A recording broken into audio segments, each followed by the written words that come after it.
नमस्कार दोस्तों, आप सभी का स्वागत है मेरे YouTube चैनल रवि सैलानी पर। जैसे कि मैंने आपको कहा था कि आप लोगों का जो प्यार और आशीर्वाद है वो मुझे काफ़ी अच्छा मिल रहा है, तो इसी तरह मैं आपके लिए कंटिन्यू करता रहूँगा, वीडियो बनाता रहूँगा और आप लोग भी मुझ पर विश्वास बनाए रखें। अभी मेरे ज़्यादा नहीं 10 या 11 वीडियो डाली है आपके चैनल पर, परंतु लोगों का काफ़ी अच्छा रिस्पॉन्स रहा, जिससे कि मुझे भी वीडियो बनाने में काफ़ी हो रही है, खुशी हो रही है। तो मैं चाहूँगा कि मैं इस काम को कंटिन्यू करता रहूँ। अब आपको पता है कि मंडे को हमने देखा था अजय रावत का जो पार्ट 3 था। 3 पार्ट मैंने अजय रावत का आपको प्रोवाइड करा दिए हैं अजय रावत की पुस्तक से। और अभी मैं जो आपको पढ़ाने जा रहा हूँ उत्तराखंड का ही है। उत्तराखंड में पढ़ाने जा रहा हूँ मैं आपको परीक्षावाणी प्लस डीएस नेगी का जो कलेक्शन है, उन दोनों को मिक्स करके मैं आपको बता रहा हूँ कि जो इनमें से जो मुझे प्रमुख टॉपिक लगा, इनमें से इंपॉर्टेंट फैक्ट वाला टॉपिक लगा जो वो लगा मुझे उत्तराखंड के प्रमुख व्यक्तित्व। उत्तराखंड के प्रमुख व्यक्तित्व, ठीक है ना। ये उत्तराखंड के प्रमुख व्यक्तित्व से बहुत ज्यादा बनते हैं, क्वेश्चन बनते हैं। और क्वेश्चन बनते हैं यहाँ स्वतंत्रता संग्राम सेनानी हुए, तुम्हारे प्रमुख महिलाएं हुई, प्रमुख वैज्ञानिक हुए, प्रमुख तमाम प्रकार की जो चीजें हैं इनसे क्वेश्चन बनते हैं। और आता भी है कि ये निम्न में से व्यक्ति किस चीज से संबंधित है। तो यहाँ से हमारे लगभग काफी फैक्ट भी हो सकते हैं, कंप्लीट हो सकते हैं उत्तराखंड के संदर्भ में। और जो उत्तराखंड के प्रमुख व्यक्ति हैं इनके बारे में अच्छी रख सकते हैं, जानकारी रख सकते हैं। तो इसी क्रम को आगे ले जाते हुए मैं आपको पढ़ाऊंगा जो पहला व्यक्ति है उत्तराखंड के प्रमुख व्यक्तित्व में हम पढ़ेंगे प्रमुख स्वतंत्रता संग्राम सेनानी। और उन प्रथम स्वतंत्रता सेनानी है, तुम्हारा स्वतंत्रता संग्राम सेनानी है, उनमें से आपका पहला है उसका नाम आपका क्या कालू मेहरा। स्वतंत्रता सेनानी, पहले क्या पढ़ेंगे हम? स्वतंत्रता सेनानी, स्वतंत्रता सेनानी। और स्वतंत्रता सेनानी में आपका पहला है कौन? कालू मेहरा। क्या नाम है? कालू मेहरा। बहुत लोगों ने इनका नाम सुना होगा, किसका नाम? कालू मेहरा का। तो उत्तराखंड का जो प्रथम स्वतंत्रता सेनानी है वो आपके कौन है? कालू मेहरा। कौन है? उत्तराखंड के प्रथम स्वतंत्रता सेनानी।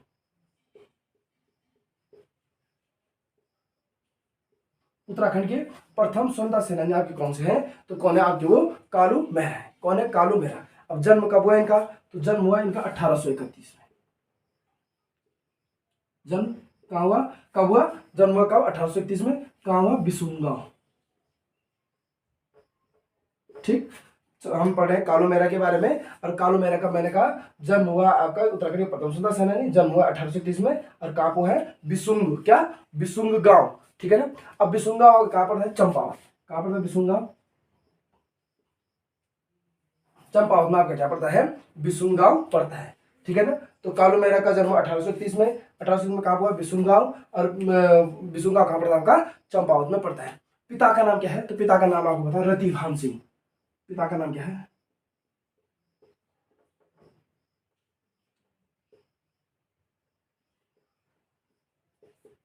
पिता का नाम क्या है आपका? तो पिता का नाम है किसके? कालू मेहरा का क्या है? रतिभान सिंह। क्या है? रतिभान सिंह। अब आपको पता होगा, आपने देखा पूरे भारत में एक क्रांति हुई थी, जिस क्रांति का नाम था 1857 की क्रांति। कौन सी क्रांति? 1857 की क्रांति, ठीक है ना। मैंने कहा पूरे भारत में 1857 की क्रांति हुई थी। और इस 1857 की क्रांति ने अंग्रेजों के नाक में क्या करके रखा था? दम करके रखा था। परंतु क्या हुआ, जो आपका उत्तराखंड था, उत्तराखंड में इस क्रांति का ज्यादा प्रभाव देखने को नहीं मिला। क्यों नहीं मिला? क्योंकि यहाँ पर जो आपका उस समय जो कमिश्नर था वो था आपका कौन? Henry Ramsay. तो हेनरी रैमजे ने उत्तराखंड में जो की क्रांति थी इसका क्या कर दिया था? दमन कर दिया था। परंतु कुछ कुछ क्षेत्रों में लोग थे काफी एक्टिव हो गए थे, जिनमें से आपका जो प्रमुख व्यक्ति है आपके कौन? जिनका नाम आपका कालू मेहरा। अब इन कालू मेहरा जो व्यक्ति है, इन्होंने जो आपका कौन सा संगठन चलाया? 1857 की क्रांति के दौरान एक संगठन चलाया इन्होंने, जिसका नाम क्या है? क्रांतिवीर। क्वेश्चन बनता है 1857 के क्रांति के दौरान जो क्रांतिवीर नामक गुप्त संगठन, क्या संगठन? गुप्त संगठन चलाया, क्रांतिवीर नामक गुप्त संगठन चलाया आपके। क्रांतिवीर नामक गुप्त संगठन चलाया आपके किसने? कालू मेहरा ने, ठीक है ना। 1857 क्रांति के दौरान क्रांतिवीर नामक गुप्त संगठन किसने चलाया आपके? किसने? कालू मेहरा ने। परंतु मैंने कहा ये जो 1857 की क्रांति है, इस क्रांति का उत्तराखंड पर ज्यादा प्रभाव नहीं देखने को मिला। ज्यादा प्रभाव देखने को नहीं मिला। ज्यादा प्रभाव देखने को नहीं मिला, ठीक है ना। अब यहाँ पर मैंने कहा उस समय जो तुम्हारे कमिश्नर थे, कुमाऊं कमिश्नर, वो तुम्हारे कौन? Henry Ramsay. कौन थे? हेनरी रैमजे, ठीक है ना। ये काफी क्या थे तुम्हारे कुशल कमिश्नर थे, ठीक है ना। कुशल कमिश्नर होने के कारण इन्होंने 1857 की जो क्रांति है उसका क्या ज्यादा प्रभाव क्या नहीं हुआ उत्तराखंड में नहीं हुआ, ठीक है ना। अब जो क्रांतिवीर नामक गुप्त संगठन, यह गुप्त संगठन चलाने के लिए प्रेरित किया था किसको, कालू मेहरा को। कालू मेहरा को क्रांतिवीर नामक गुप्त संगठन चलाने के लिए प्रेरित किया था किसने, वो किया था आपके किसने, कहा अवध के नवाब वाजिद अली शाह ने। किसने, अवध के नवाब वाजिद अली शाह ने, ठीक है ना। कालू मेहरा को क्रांतिवीर नामक संगठन चलाने के लिए किसने प्रेरित किया था, अवध के नवाब, कहा के अवध के नवाब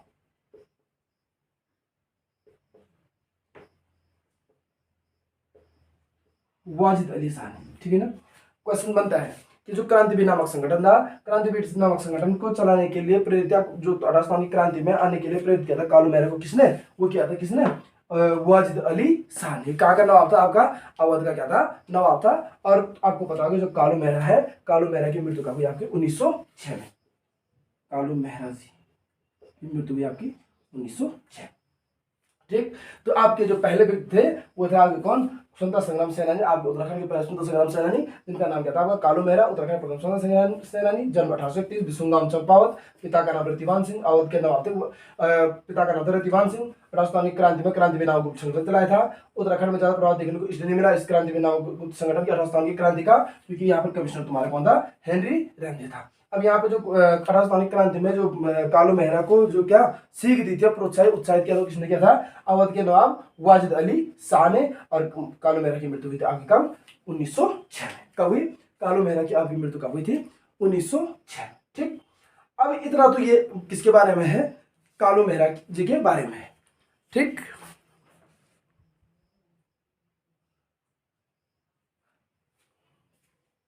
तो आपने देख लिया उत्तराखंड का जो पहला पूर्व व्यक्ति पढ़ा हमने, वो पढ़ा कौन, कालू मेहरा। अब जो दूसरा व्यक्ति पढ़ेंगे हम, वो दूसरा व्यक्ति आपके कौन, गोविंद बल्लभ पंत, क्या पंडित गोविंद बल्लभ पंत, ठीक है ना, पंडित गोविंद बल्लभ पंत।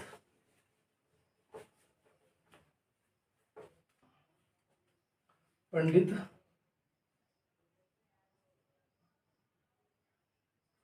गोविंद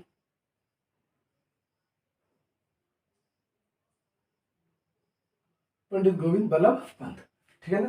जो दूसरे व्यक्ति आपके कौन है, पंडित गोविंद बल्लभ पंत। अब ये भी क्या है, एक प्रमुख व्यक्ति है क्या, उत्तराखंड की भूमि में इनका क्या है, एक बहुत बड़ा अपना क्या है, अपना क्या है, एक अमूल्य योगदान है। अब इनका सबसे पहले हम पढ़ेंगे जन्म। तो जन्म कब हुआ इनका, जन्म हुआ इनका 10 सितंबर 1887 को, ठीक है ना। कहाँ हुआ था, खूंट ग्राम, ठीक है ना। पंडित गोविंद बल्लभ पंत का जन्म हुआ 10 सितंबर 1887 को। और 10 सितंबर 1887 को जब इनका जन्म हुआ, तो जन्म हुआ इनका कहाँ पर, खूंट ग्राम। कहाँ हुआ, खूंट ग्राम। और खूंट ग्राम था आपका कहाँ, अल्मोड़ा। खूंट ग्राम कहाँ पर था आपका, अल्मोड़ा पड़ता होगा क्या, खूंट ग्राम। अब इनके पिता का नाम,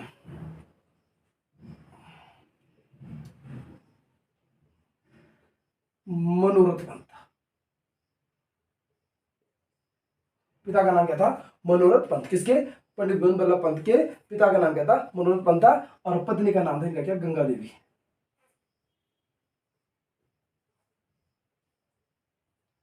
क्योंकि आयु का क्या होगा कोई भरोसा नहीं है, इसलिए हमें ऐसी चीजें भी क्या पढ़नी पड़ती, ठीक है ना। अब आपको पता होगा जो पंडित गोविंद बल्लभ पंत थे, इनके सहपाठी इनको क्या कहते थे, इनके सहपाठी, इनके सहपाठी इन्हें एक नाम से पुकारते थे, वो नाम था क्या, गोविंद बल्लभ महाराष्ट्र।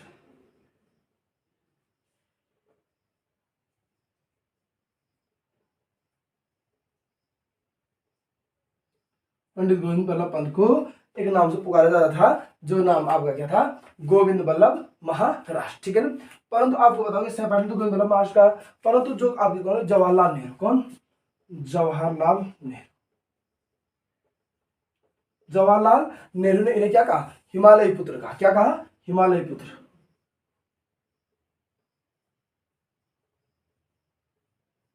जवाहरलाल नेहरू ने, आ सकता है क्वेश्चन, जवाहरलाल नेहरू ने किसको हिमालय पुत्र की संज्ञा दी थी, किसको हिमालय पुत्र कहा था, तो किसको कहा था, गोविंद बल्लभ पंत को क्या कहा था, हिमालय पुत्र कहा था, ठीक है ना। अब आपको पता है इनके राजनीतिक जीवन की बात करें, तो राजनीतिक जीवन में सबसे पहले 1946 में, ठीक है ना, उत्तर प्रदेश के क्या बने, पहले सीएम बने।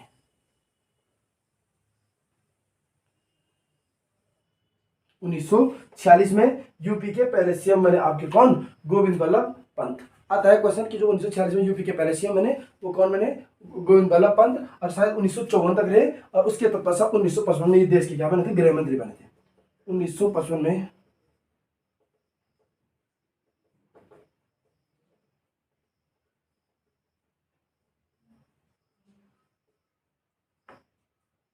1955 में क्या बने थे? देश के गृह मंत्री बने आपके कौन? गोविंद वल्लभ पंत। क्वेश्चन आता है यहाँ से इसलिए, ठीक है ना। गोविंद वल्लभ पंत आपके देश गृह मंत्री कब बने? 1955 में, ठीक है ना। अब आपको पता होगा इनको इतनी बड़ी जो हस्ती थी इनको भारत रत्न से क्या किया है? सम्मानित किया गया है। किसे?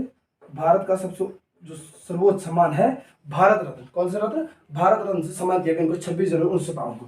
पंडित गोविंद वल्लभ पंत को 26 जनवरी 1957 को क्या दिया गया? भारत रत्न दिया गया। आता है क्वेश्चन पंडित गोविंद वल्लभ पंत को, थोड़ा इंपॉर्टेंट है ये, नोट करिएगा। 26 जनवरी 1957 को क्या दिया गया था? भारत रत्न दिया गया था। किसको?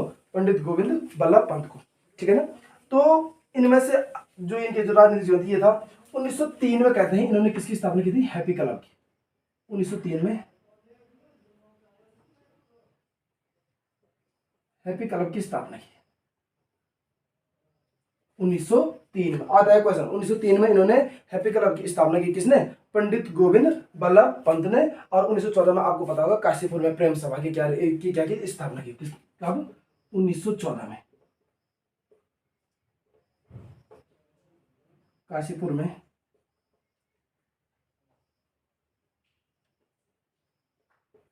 प्रेम सभा की स्थापना। क्वेश्चन आता है 1903 में हैप्पी क्लब की स्थापना किसने की? पंडित गोविंद वल्लभ पंत ने की। और 1914 में काशीपुर में क्या की थी? प्रेम सभा की क्या की थी? इन्होंने स्थापना की थी, ठीक है ना।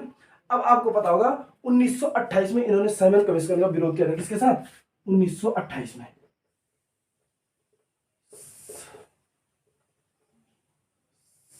साइमन कमीशन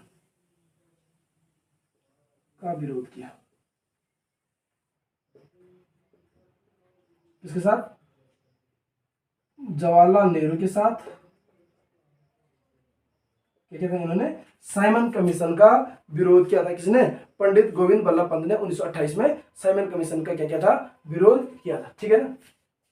और 1961 में लगभग 1961 में इनकी क्या हो गई थी? मृत्यु हो गई थी, ठीक है ना। 1961 में पंडित गोविंद वल्लभ पंत की क्या हो गई थी? मृत्यु हो गई थी, ठीक है ना। अब इसी में जब पंडित गोविंद वल्लभ पंत की मृत्यु हुई तो उसके तत्पश्चात जो जवाहरलाल नेहरू थे, जवाहरलाल नेहरू ने कहा, क्या कहा? जवाहरलाल नेहरू ने कहा कि हिमालय की धूल में पैदा होने वाला व्यक्ति, क्या कहा? हिमालय की धूल में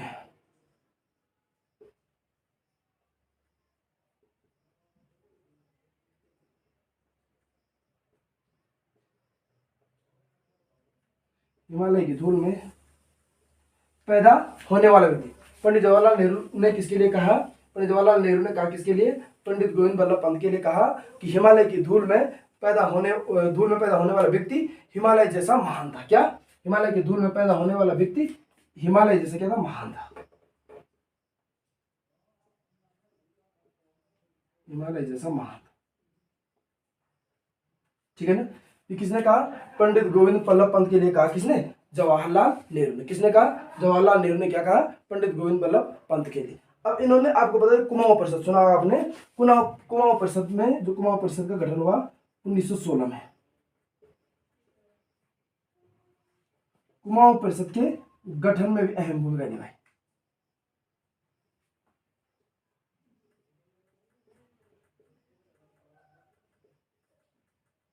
कुमाऊं परिषद गठन में अहम भूमिका निभाई थी। किसने? पंडित गोविंद वल्लभ पंत, ठीक है ना। तो आपके जो दूसरे व्यक्ति थे वो था पंडित गोविंद वल्लभ पंत। जन्म 10 सितंबर 18 को खूड़ग्राम अल्मोड़ा में। पिता का नाम मनोरथ पंत, पत्नी का नाम गंगा देवी।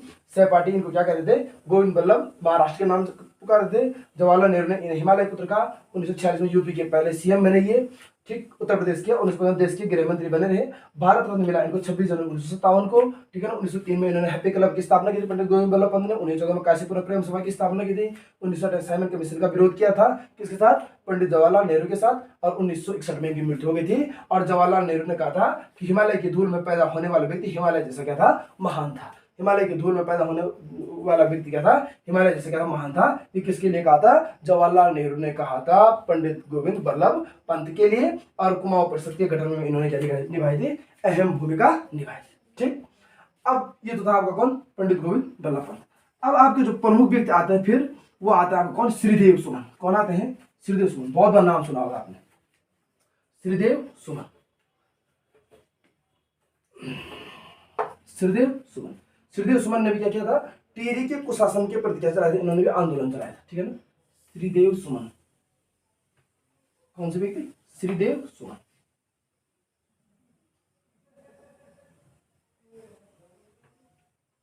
श्रीदेव सुमन, ठीक है। आप जानते हैं परसों ही आपको 25 जुलाई को हमने क्या, श्रीदेव सुमन जो क्या मनाया, स्मृति दिवस, श्रीदेव सुमन की आपने क्या मनाया था, 25 जुलाई को क्या मनाया था, स्मृति दिवस मनाया था, क्योंकि क्या इस दिन इनकी क्या हुई थी, मृत्यु हुई थी। किसकी हुई थी, श्रीदेव सुमन की क्या हुई थी, मृत्यु हुई थी। ठीक है ना, तो अब हम पढ़ेंगे क्या, हम पढ़ेंगे यहाँ पर जो आपके कौन श्रीदेव सुमन है, श्रीदेव सुमन के बारे में क्या क्या थोड़ा बहुत पढ़ेंगे। किसके बारे में, श्रीदेव सुमन के बारे में। तो सबसे पहला पॉइंट है कि जो श्रीदेव सुमन थे वो कौन थे, तो श्रीदेव सुमन थे आपके कौन, श्रीदेव सुमन ने क्या किया था, जो आपका टिहरी रियासत में जो कुशासन था प्रजामंडल की, वहां पर उन्होंने स्थापना करने की सोची थी। इनके बहुत बड़े सपने थे और इन्होंने क्या बहुत लंबा किया, आमरण अनशन किया, और कहते हैं कि 84 दिन के बाद इनकी क्या हुई थी, मृत्यु हो गई थी। किसकी, श्रीदेव सुमन की। ठीक है ना, तो इस संदर्भ में मैं आपको पढ़ाऊंगा। सबसे पहले पढ़ेंगे हम क्या, श्रीदेव सुमन का जन्म। तो जन्म कब हुआ, 25 मई 1916 को टिहरी के जौलग्राम में। कब हुआ, जन्म हुआ इनका 25 मई 1916 को, कहा हुआ, जौलग्राम टिहरी। ठीक है ना, श्रीदेव सुमन का जन्म 25 मई 1916 को जौलग्राम क्या हुआ, टिहरी में हुआ था। ठीक है ना, पिता का नाम था हरिराम बड़ौनी और माता का नाम क्या, तारा देवी। पिता का नाम क्या था,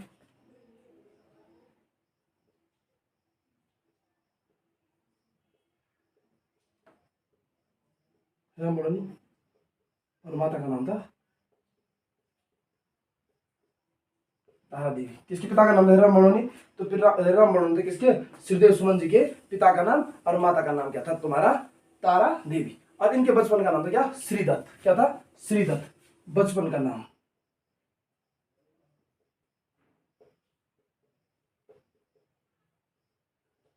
बचपन का नाम था श्रीदत्त, और इनकी पत्नी का नाम था विनय लक्ष्मी। आप एक बार आए इस क्वेश्चन पूछ चुका है कि इनकी पत्नी का नाम क्या है तुम्हारा, विनय लक्ष्मी। ठीक है ना, अब कहते हैं कि 1930 में इन्होंने नमक सत्याग्रह में क्या लिया था, भाग लिया था। किसमें, 1930 में, 1930 में,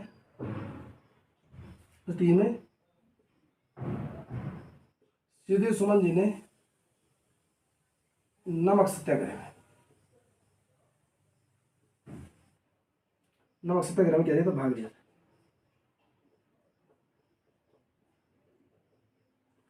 1930 में श्रीदेव सुमन जी ने नमक सत्याग्रह में क्या लिया था, भाग लिया था। और 1937 में इन्होंने सुमन सौरभ, क्या सुमन सौरभ नाम के किताब प्रकाशित की 1937 में, सुमन सौरभ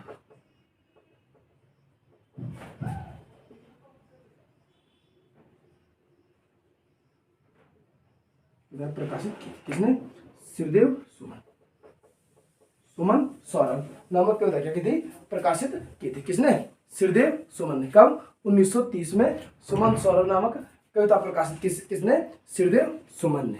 ठीक है, अब आप लोग देख रहे होंगे जो श्रीदेव सुमन है, श्रीदेव सुमन का जन्म 25 मई 1916 टिहरी के जौलग्राम, पिता का नाम हरिराम बड़ौनी, माता का नाम तारा देवी, बचपन का नाम श्रीदत्त, पत्नी का नाम विनय लक्ष्मी। 1930 में इन्होंने नमक सत्याग्रह में भाग लिया था और 1937 में सुमन सौरभ नामक कविताएं क्या की थी, प्रकाशित की थी। ठीक है ना, अब आपको पता होगा, आप ने सुना भी होगा जो क्या 1938 में किसका, कांग्रेस का जो क्या हुआ था, सम्मेलन हुआ था। कहां पर, राजनीतिक सम्मेलन हुआ था, कहां, तो श्रीनगर में। कब, 1938 में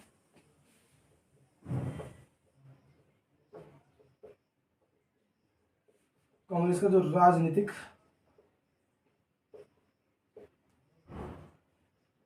सम्मेलन हुआ था, कहां, श्रीनगर में। 1930 में कांग्रेस का जो राजनीतिक सम्मेलन हुआ था, कहां पर, श्रीनगर में। वहां पर आपको पता होगा नेहरू जी के साथ, और नेहरू जी के साथ वहां पर कौन आई थी, नेहरू जी के साथ आए थे वहाँ पर, नेहरू जी मतलब जवाहरलाल नेहरू, नेहरू जी के साथ आए थे वहाँ पर विजय लक्ष्मी पंडित, नेहरू जी के साथ आई थी विजय लक्ष्मी पंडित। तो यहाँ पर इस राजनीतिक सम्मेलन में किसने भाग लिया था? श्रीदेव सुमन ने भी इनके साथ क्या लिया था? भाग लिया था, श्रीदेव सुमन ने भी भाग लिया। नेहरू जी के साथ आई विजय लक्ष्मी पंडित और इन्होंने क्या दिया? यहाँ पर भाग लिया था और कहते हैं कि यहीं से क्या उत्तराखंड की जो मांग उठी थी ये यहीं से उठी थी। कहाँ? 1938 में कांग्रेस के जो राजनीतिक सम्मेलन से, ठीक है ना। अब आपको पता होगा इन्होंने क्या टिहरी राज्य प्रजामंडल की स्थापना की थी। कब? 23 जनवरी 1939 को टिहरी राज्य प्रजामंडल की स्थापना। आता है क्वेश्चन, टिहरी राज्य प्रजामंडल की स्थापना,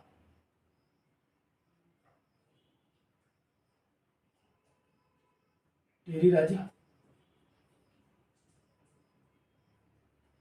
प्रजामंडल की स्थापना 23 जनवरी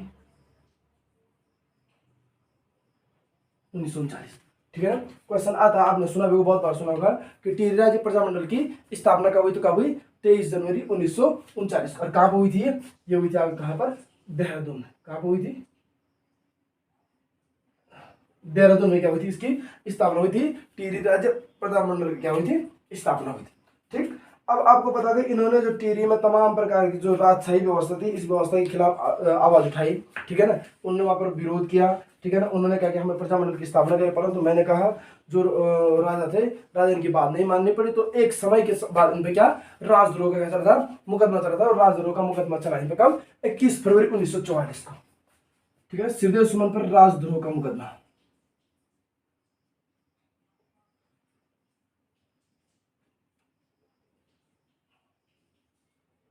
फरवरी 1944 को इन पर क्या चला था? राजद्रोह का मुकदमा चला था। किस पर? श्रीदेव सुमन पर 21 फरवरी को राजद्रोह का क्या मुकदमा चला था, ठीक है ना। अब जब राजद्रोह का मुकदमा चला तो 29 फरवरी 1944, क्या 29 फरवरी 1944,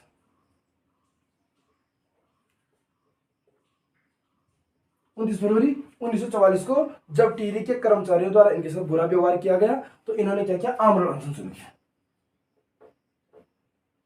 आमरण अनशन जो किया जेल कर्मचारियों द्वारा बुरा व्यवहार किया गया, जेल कर्मचारियों द्वारा बुरा व्यवहार क्या किया गया? जेल कर्मचारियों द्वारा इनके साथ बुरा व्यवहार किया गया। तो 29 फरवरी 1944 को इन्होंने क्या किया दिया था? आमरण अनशन शुरू कर दिया था। अब इन्होंने इन आमरण अनशन में अपनी 3 मांगे रखी थी। कितनी मांग रखी थी? 3 मांग रखी थी। आमरण अनशन में इन्होंने अपनी 3 मांग रखी थी। कितनी मांग रखी थी? 3 मांग। एक तो इन्होंने मांग रखी थी प्रजामंडल की स्थापना,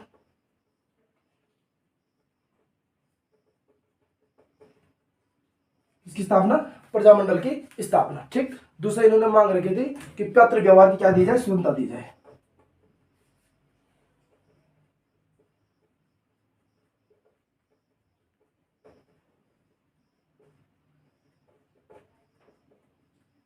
पत्र व्यवहार की स्वतंत्रता। एक तो लिखी थी मांग क्या? प्रजामंडल की स्थापना। दूसरा रखा था क्या? पत्र व्यवहार की क्या स्वतंत्रता रखी जाए। और तीसरा रखा था झूठे मुकदमे, जो झूठे मुकदमे चल रहे थे उन पर क्या उनकी सुनवाई कौन करे? राजा स्वयं करे।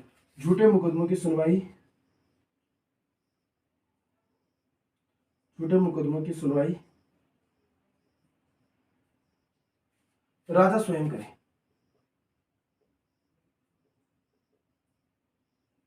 ठीक। कि झूठे मुकदमे हैं इन सभी झूठे मुकदमों की सुनवाई राजा क्या करे? स्वयं करे। तो 3 मांग रखी थी, प्रजामंडल की स्थापना, पत्र व्यवहार की स्वतंत्रता दी जाए और झूठे मुकदमों की सुनवाई राजा स्वयं करे, ठीक है ना। अब आपको पता होगा जो आमरण अनशन था, इनका आमरण अनशन चला आपका कब? 3 मई 1944 से इनका आमरण अनशन जो शुरू हुआ प्रॉपर तरीके से 3 मई 1944,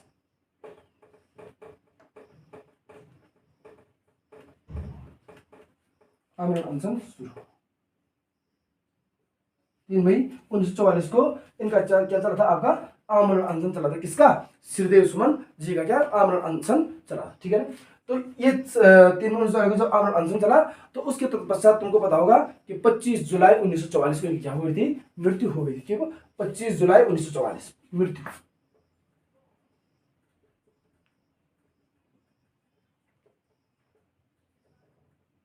25 जुलाई 1944 को मृत्यु हुई थी। कितने दिन के भूखहड़ताल के पास? 84 दिन की भूख हड़ताल के पश्चात श्रीदेव सुमन की क्या हो गई थी? मृत्यु हो गई। श्रीदेव सुमन जी की क्या हो गई थी? मृत्यु हो गई थी। तो ठीक है, प्रजामंडल की स्थापना देहरादून में 23 जनवरी 1939 को, राजद्रोह का मुकदमा 21 फरवरी 1944 को, 29 फरवरी 1941 आमरण अनशन शुरू किया किसके? जब जेल कर्मचारी थे उनके साथ क्या किया? बुरा बर्ताव किया गया। इन्होंने 3 मांग रखी, प्रजामंडल की स्थापना, पत्र व्यवहार की सुविधा दी जाए और झूठे मुकदमों की सुनवाई राजा स्वयं करे। और 3 नवंबर 1944 को इन्होंने अपना प्रॉपर तरीके से आमरण अनशन शुरू किया और 25 जुलाई 1944 को 84 दिन की भूख हड़ताल के पश्चात श्रीदेव सुमन जी की क्या हो गई थी? मृत्यु हो गई थी। ठीक है ना। अब आपको पता होगा इनका एक प्रमुख कथन था। कथन क्या था इनका? कि तुम मुझे तोड़ सकते हो पर मोड़ नहीं सकते हो। तुम मुझे तोड़ सकते हो पर मोड़ नहीं सकते हो। ये कथन किसका था? आता है, क्वेश्चन बनता है, इनसे क्वेश्चन बनते हैं। तो आपका ये कथन किसका था? श्रीदेव सुमन जी का कथन था। क्या कथन? कथन क्या था इनका? तुम मुझे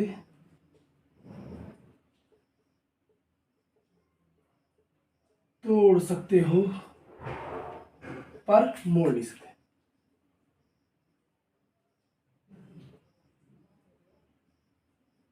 ये कथन किसका था? तुम मुझे तोड़ सकते हो पर मोड़ नहीं सकते हैं। ये कथन था किसका? श्रीदेव सुमन का। ठीक है ना। ठीक। और जो शेखर पाठक है, शेखर पाठक जी ने श्रीदेव सुमन के आमरण अनशन को क्या ऐतिहासिक आमरण अनशन क्या दी थी? संज्ञा दी थी। शेखर पाठक ने सुमन जी के श्रीदेव सुमन जी के आमरण अनशन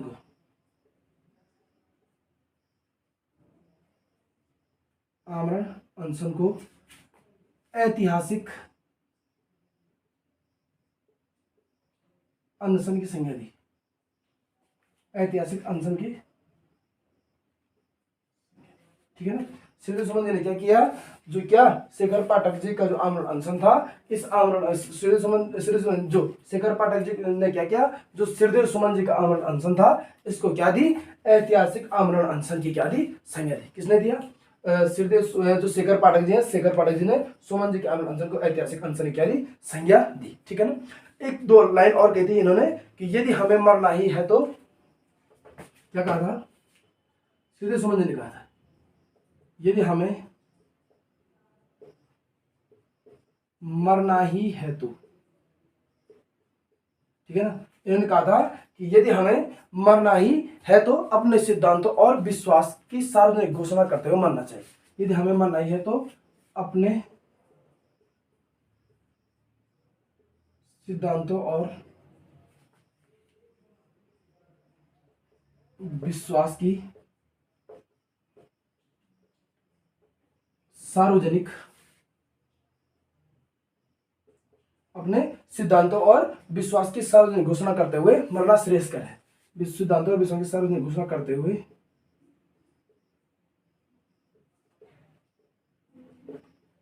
मरना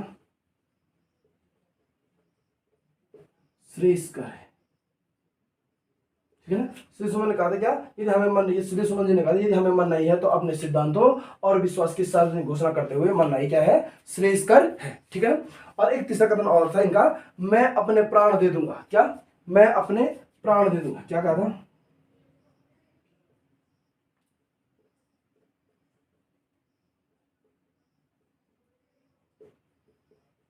मैं अपने प्राण दे दूंगा, परंतु मैं अपने प्राण दे दूंगा किंतु टिहरी राज्य के नागरिक अधिकारों को, मैं अपने प्राण दे दूंगा किंतु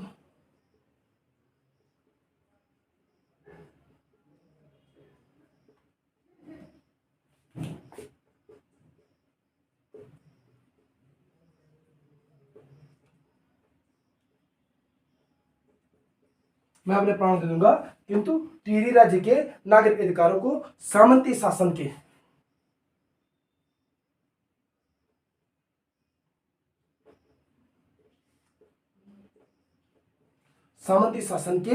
पंजे से कुचलने नहीं दूंगा। सामंती शासन के पंजे से